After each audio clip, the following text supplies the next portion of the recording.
सुन बोली मुस्काए भवानी, उचित कहे मुनिवर विज्ञानी। ठीक कहे हो आप ऋषि जी, वहां पर आए थे तो भी मैंने तुमको कहा था, फिर सुन लो, तुमने ठीक ही कहा है। बड़ी मुस्का करके पार्वती ने उन ऋषियों को जवाब दिया, क्या तुमरे जाने कामो अब जारा, अब लगे शंभु रहे सबिकारा। तुम्हारी नजर में अब काम जला है, अब काम नष्ट हुआ। अब तक शंकर भगवान बड़े कामी थे, शंकर भगवान कामदेव में जीते थे। अरे तुम्हारा अविवेक है, तुम्हारी मूर्खता है। काम तो शंकर भगवान के पास तो कदापि नहीं जा सकता था। तुम्हारी नजर में काम अब जा रहा है। अब तक शंकर भगवान कामदेव के विकार के साथ जीते थे। हमरे जाने सदा शिव जोगी, मेरी दृष्टि में तो सदैव शंकर भगवान योगी है, महायोगी है। उनको कोई काम पास नहीं जा सकता।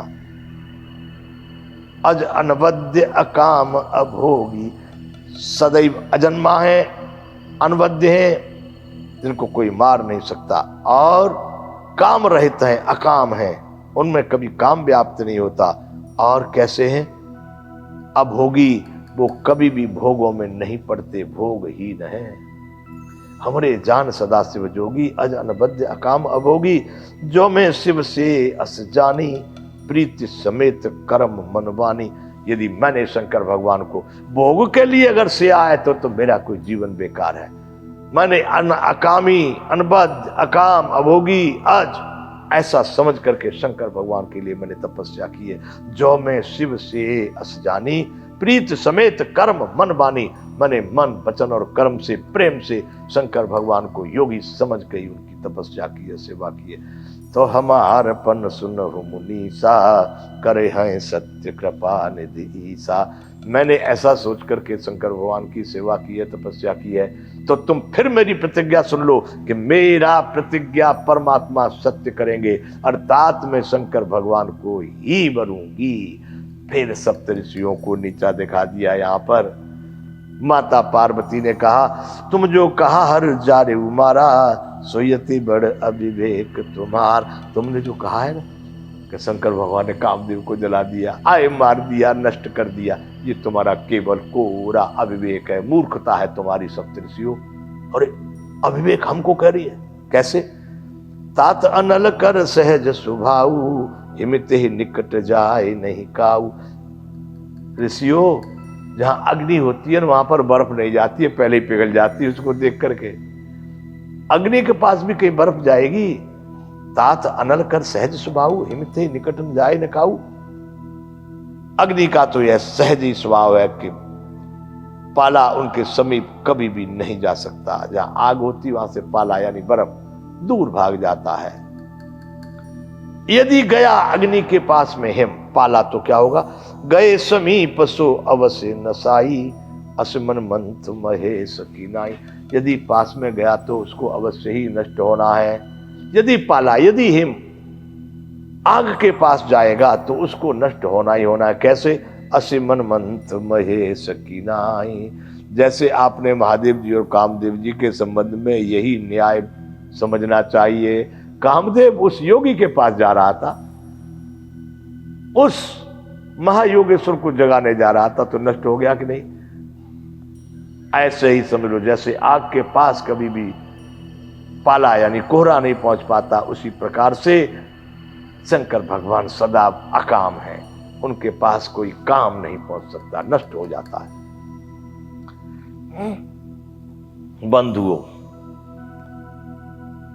जब ये बात सुनी पार्वती माता की, तब ऋषि मुनियों के मन में फिर बड़ा हर्ष हुआ। भाई, इतना बड़ा जिद्दी, इतना हठी, इतना प्रतिज्ञा, इतना सत्यवादी कोई ऋषि मुनि भी नहीं देखा जो ये माता पार्वती है। बंधुओं, 90वां दोहा है बालकांड का। ही हर से मुनि बचन सुने, देख प्रीति विश्वास। देख करके प्रेम और विश्वास को उन ऋषियों के मन में बड़ा भारी हर्ष हुआ। फिर क्या किए? चले भवानी नाय सिर, गए हिमांचल पास। भवानी को फिर सिर से झुकाए, जय हो हे जगदम्बा तुम्हारी जय हो। ऐसा करके उनके पिता हिमांचल के पास सप्तऋषि तत्काल पहुंच गए। अब विवाह की बातें होना शुरू हो गई हैं बंधु। सब प्रसंग गिरिपति ही सुनावा, मदन दहन सुने अति दुख पावा। उनको भी बड़ा कष्ट हुआ, उनको मालूम नहीं था हिमांचल को। पहले उन्होंने कहा भाई हिमांचल जी, शंकर भगवान ने कामदेव को नष्ट कर दिया। क्या कामदेव नष्ट? संसार से नष्ट कंस, अब क्या होगा, आगे कैसे चलेगा काम? बड़ा दुख हुआ उनको। मदन दहन सुने अति दुख पावा, बहुर कहु रति कर बरदाना, सुन हिमवंत बहुत सुख माना। फिर उन्होंने कह दिया कि शंकर भगवान के पास कामदेव की पत्नी रोती रोती गई थी रति, उसको उन्होंने फिर करुणा करके फिर वरदान दे दिया कि तेरा पति तुझे मिल जाएगा चाहे, और अब बगैर शरीर के ये सब में व्याप्त रहेगा। उसका नाम अनंग करके फिर उनको वापस कर दिया। जय हो सुन करके हिमवान बड़े खुश हो गए। सुन हिमवंत बहुत सुख माना। हृदय विचार शंभु प्रवताई, सादर मुनिवर लिए बुलाई। शंकर भगवान के प्रभाव को मन में विचार करके हिमाचल ने श्रेष्ठ मुनियों को आदरपूर्वक बुलवा लिया। जो भी उनके कुल गुरु पुरोहित आदर्श श्रेष्ठ ऋषि मुनि जो थे सबको बुलवाया। क्या किए?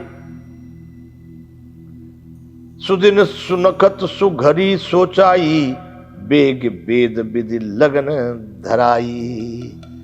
आज शुभ दिन शुभ नक्षत्र शुभ घड़ी शोधवा कर वेद की विधि के अनुसार शीघ्र ही लगन निश्चय कराकर लिखवा दिया। पहले बंधु लगन चिट्ठी लिखी जाती थी, पीली चिट्ठी जाती थी। अब होता है कि नहीं, उस चिट्ठी में सारा व्यवहार सारी बात लिख के आती, ये घड़ी ये मुहूर्त तब विवाह तब ये सब विवाह का पूरा विवरण उसमें होता था। तो हिमवान ने भी योग ऋषि मुनि ब्राह्मणों को बुला करके और उन्होंने शुभ दिन शुभ घड़ी शुभ नक्षत्र शुभ सब कुछ देख करके वेद की विधि के अनुसार लगन निश्चय करके और वो चिट्ठी लिखवा दी। पत्री सप्त ऋषिन सोई दीनी, गहि पद विनय हिमांचल कीनी। वह पत्री लिख करके सप्त ऋषियों को दे दी और उनके पैर पकड़ के हिमांचल ने उनसे बड़ी विनती की। क्या विनती की? जाय विधि तिन दीनी सुपाती, बाचत प्रीतिन हृदय समाती। ब्रह्मा जी ने भेजा था, जाओ लेकर के लगन का मुहूर्त निकलवा लाओ। चिट्ठी लेके आ गए। वो सप्त ऋषियों ने जाकर वह पत्रिका दे दी ब्रह्मा जी को। लो महाराज ये है विवाह का कथा आ गई, ये पीली चिट्ठी है लगन की। बाचत प्रीतिन हृदय समाती, बड़े प्रेम से ब्रह्मा जी बात रहे। इतना अब होगा शंकर भगवान का विवाह होगा भाई, अब मारा जाएगा तारकासुर। बड़े प्रसन्न हो रहे हैं सभी देवगण बंधुओं। लगन बाँच अज सबे सुनाई, हर से मुन सब सुर समुदाई। वह लगन की चिट्ठी पीली चिट्ठी बाँच करके ब्रह्मा जी ने सबको सुना दी। तो हर से मुन सब सुर समुदाई, सब के सब देवताओं के पूरे समुदाय झुंड के झुंड बड़े प्रसन्न हो गए जब ब्रह्मा जी ने वो लगन की चिट्ठी सबको सुनाई जो सप्तऋषि लेके आए हिमांचल के यहाँ से। सुमन वृष्टि नभ बाजन बाजे, मंगल कलश दसौ दिस साजे।